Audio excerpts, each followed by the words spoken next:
Hi everyone. With this video, we will try to understand the Indian banking structure.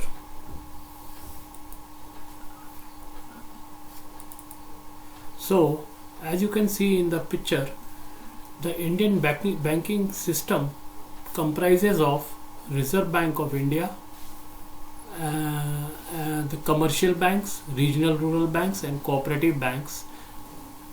The commercial banks can be further subdivided into public sector banks and private sector banks. The public sector bank comprises of State Bank of India and its associate banks. On the other hand, other nationalized banks form the second part of public sector banks. The private sector banks may be Indian banks or foreign banks. Similarly, the cooperative banks can be further classified into state cooperative banks, central cooperative banks and primary credit societies. Now let us try to understand all types of banks one by one. First of all, the Reserve Bank of India. The Reserve Bank of India is the supreme monetary and banking authority in the country and controls the banking system in India. It is called the Reserve Bank as it keeps the reserve of all commercial banks. So friends, Reserve Bank of India is the topmost of bank, or we can call the apex bank of the country, which is vested with the whole and sole responsibility of supervising, controlling, regulating all other existing banks in our country. The RBI performs many important functions, such as RBI is a banker's bank, it is bank for the government, it is vested with the sole right of note issue, it regulates all other existing banks. So these are the various functions which are performed by RBI. Commercial banks mobilize savings of general public and make them available to large and small industrial and trading units, mainly for working capital requirements. So we can say commercial banks are the vehicle for economic development of the country. Commercial banks in India are largely Indian public sector and private sector banks with a few foreign banks. The State Bank of India and its 6 associate banks along with another 12 banks are the public sector banks. The public sector bank account for more than 92% of the entire banking business in India. As we all know, the financial system of our country includes banks as well as NBFCs, which are non-banking financial companies. So the major portion of financial system of our country is held by the commercial banks. Before going further, it is important for us to distinguish between scheduled banks and non-scheduled banks. The scheduled banks are those which are listed in the second schedule of the RBI Act 1934. These banks have a paid up capital and reserves of an aggregate value of not less than rupees 5 lakhs. They have to satisfy the RBI that their affairs are carried out in the interest of their depositors. So all those banks which are listed in the second schedule of the Reserve Bank of India Act 1934 are called scheduled banks. Whereas in scheduled banks, all commercial banks, whether it is Indian bank or foreign bank, all regional rural banks and state cooperative banks are listed. Non-scheduled banks means those banks which are not included in the second schedule of the RBI Act 1934.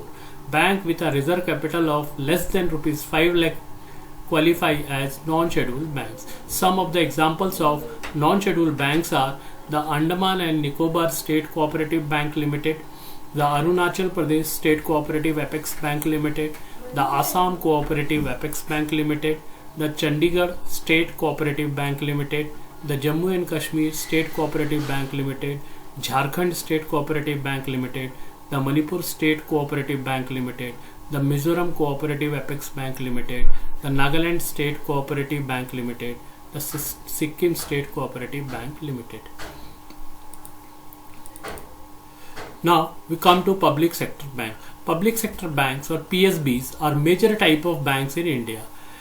where a majority stake, that is more than 50% of the stakeholding of these banks, are held by the government. That's why they are called public sector banks. The shares of these banks are listed on stock exchanges. Previously, there were around 19 public sector banks existing in our country, but after amalgamation of smaller banks with larger banks, at present there are 12 public sector banks operating in India. These banks are Punjab National Bank, Indian Bank, State Bank of India, Canara Bank, Union Bank of India, Indian Overseas Bank, UCO Bank, Bank of Maharashtra, Punjab and Sindh Bank, Bank of India, Central Bank of India and Bank of Baroda. Talking about State Bank of India, State Bank of India is a nationalized bank owned by Government of India. Since its merger in 2017, SBI has become the largest bank in India. Going through the history of State Bank of India, the State Bank of India began its functioning with the establishment of Bank of Calcutta in 1806. 3 years later, in 1809, it was redesigned as the Bank of Bengal.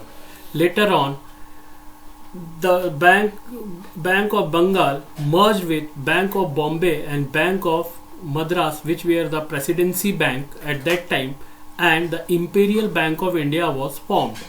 Later in 1975, after independence, SBI was Imperial Bank of India was nationalized and SBI came into existence.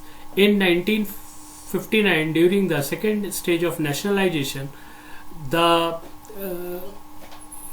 8 subsidiaries of SBI, that is State Bank of India Jaipur, Bikaner, State Bank of Bikaner, Bank of Mysore, Bank of Travancore, Bank of Hyderabad and Bank of Patiala, became subsidiaries of State Bank of India.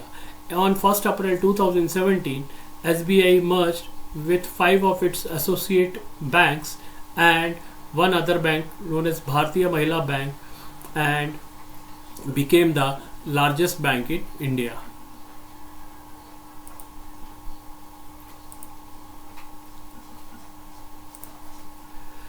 Talking about private sector banks are the ones that works on similar lines as the nationalized banks do. The only difference is that the majority stakes in these banks are privately owned. So in the case of public sector bank, majority stakeholding is owned by the government, that is more than 51% of its shares are held by government, whereas in case of private sector banks, the majority stakes are privately owned.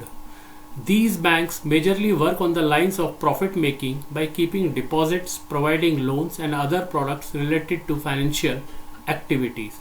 The major private sector banks existing in our country are Housing Development and Finance Corporation Bank, that is HDFC Bank, Kotak Mahindra Bank, ICICI Bank, IndusLand Bank, IDFC Bank, Yes Bank, South Indian Bank, Bandhan Bank, Lakshmi Vyas Bank.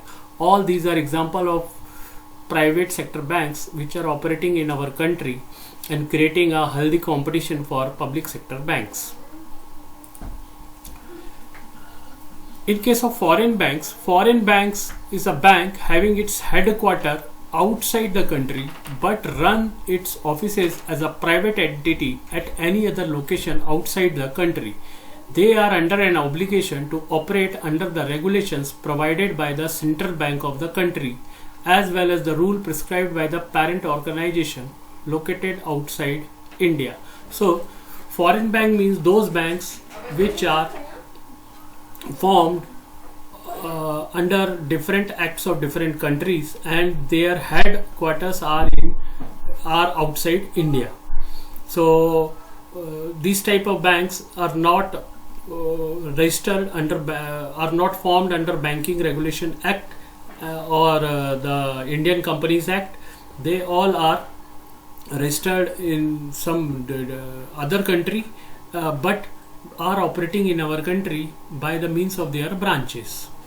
Some major foreign banks that operates in India are HSBC Bank, the Citi Bank, Standard Chartered Bank, American Express Banking Corporation, DBS Bank India Limited, Foster Bank, Credit Suisse, JP Morgan Chase Bank, and SBER Bank. Next one is the regional rural banks. These banks also fall under the category of scheduled commercial banks of small scale. The main objective behind the formation of regional rural banks is to provide credit support to economically weaker sections of the society, especially laborers, farmers, rural traders, and small business owners. Most of these banks are regional, as the name suggests, means these banks operate in particular region and might have branches in the metropolitans as well. There are 56 operational RRBs in our country, and the RRBs operational in Maharashtra are Vidarbha Konkan Gramin Bank and Maharashtra Gramin Bank. So regional rural banks are the banks which are basically formed in order to help the rural sector of our economy, as it is known fact that India is an agrarian economy and majority of the people are dependent on agriculture for their livelihood. So in order to help those peoples such as farmers who need money or loan, for the RRB provide these type of loan to such laborers or farmers at a very concessional rate in order to make them in order to help them, and in this way helps in the development of the country. So with this we try to understand the Indian banking structure. I hope you all get some fruitful information from this PPT. Thank you.